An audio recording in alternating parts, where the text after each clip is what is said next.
Assalamualaikum. Halo kawan-kawan. Hari ini kita lanjutkan cerita Nabi Muhammad. Di episode ke-9 ini, kita akan bercerita tentang pembelahan dada Nabi. Sebelum kita mulai ceritanya, siapkan kopi dan cemilannya. Dan duduk cari tempat yang nyaman.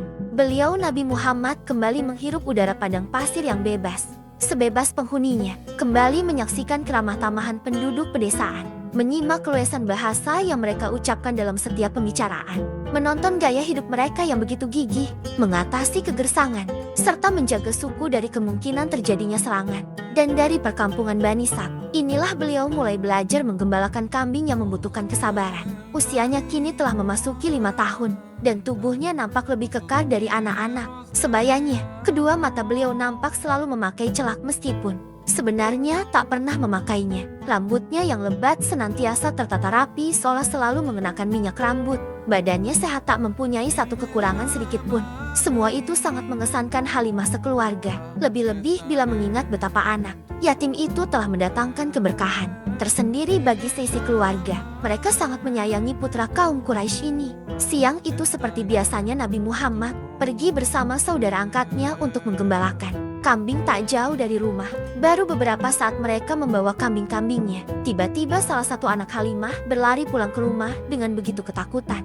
Dengan nafas tersengal-sengal dan wajah menyiratkan rasa takut, ia berkata kepada kedua orang tuanya, "Muhammad telah dibunuh." Anak itu berkata panik. Halimah dan Abu Kabsyah, suaminya, terperanjat. Seketika itu pula mereka berdua lari menuju ke tempat Nabi Muhammad berada. Kedua orang tua angkat Nabi Muhammad tak bisa membayangkan jika apa yang selama ini menjadi kepercayaan masyarakat Arab menimpa anak angkatnya. Sejak berabad-abad yang lalu, masyarakat Arab percaya bahwa di gurun-gurun pasir selalu ada jin-jin yang menguasainya. Jin-jin ini terkenal payah dan suka menyesatkan musafir. Bahkan lebih parah lagi, konon mereka suka merasuki seseorang, membuatnya meracau dan mendendangkan syair-syair tak keruan. Mungkinkah jin-jin itu kini tidak hanya mengganggu musafir, tapi mereka juga mulai membunuh manusia? Ketika saudara angkatnya lari ke rumah untuk melaporkan yang dilihatnya, dua orang laki-laki mengenakan pakaian serba putih menelantangkan Nabi Muhammad di atas batu.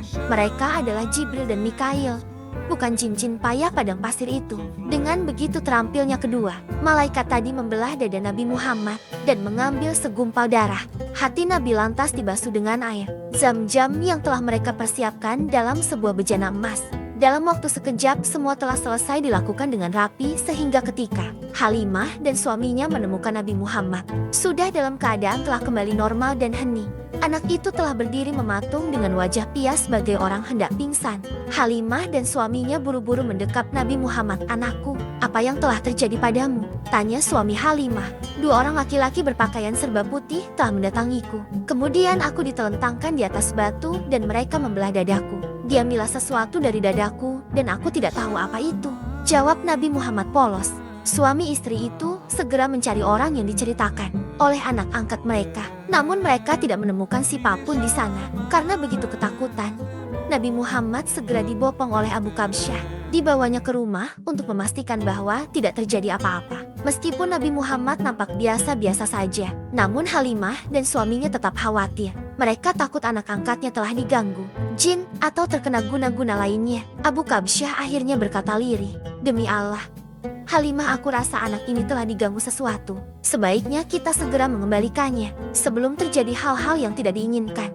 Halimah sepakat dengan apa yang diutarakan suaminya. Mereka segera mempersiapkan perbekalan untuk melakukan perjalanan ke Mekah. Sebelum berangkat, suami istri ini telah sepakat untuk tidak akan menceritakan peristiwa yang menimpa anak angkatnya. Hari yang ditentukan tiba. Mereka langsung berangkat ke Mekah. Pada mulanya, orang tua angkat Nabi Muhammad ini sempat tutup mulut seperti yang telah direncanakan. Namun, Aminah bergeming. Beliau mendesak kedua orang tua itu agar mau menceritakan apa yang sebenarnya telah terjadi. Kedatangan mereka yang begitu mendadak jelas mengindikasikan adanya sesuatu yang tak beres. Akhirnya Halimah dan suaminya menceritakan semua yang hendak mereka rahasiakan. Ibunda Aminah mendengar penuturan mereka dengan penuh perhatian.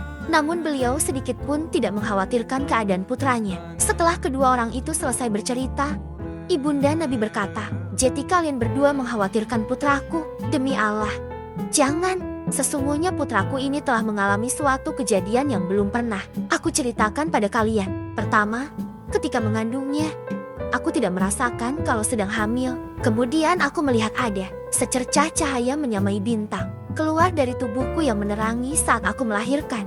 Dan ketika aku melahirkan Noah, posisinya tidak menyamai dengan bayi-bayi yang lain. Dia meletakkan tangannya di tanah serta menengadahkan kepalanya ke langit. Maka bawalah ia kembali bersama kalian. Meskipun Halimah telah tenang, ia tetap tidak mau membawa lagi Nabi Muhammad.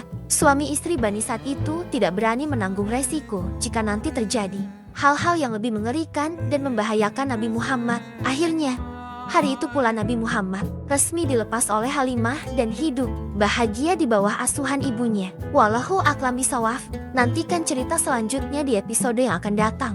Jangan lupa subscribe, like, dan bunyikan loncengnya agar tidak ketinggalan cerita selanjutnya. Akhirul kalam. Wassalamualaikum.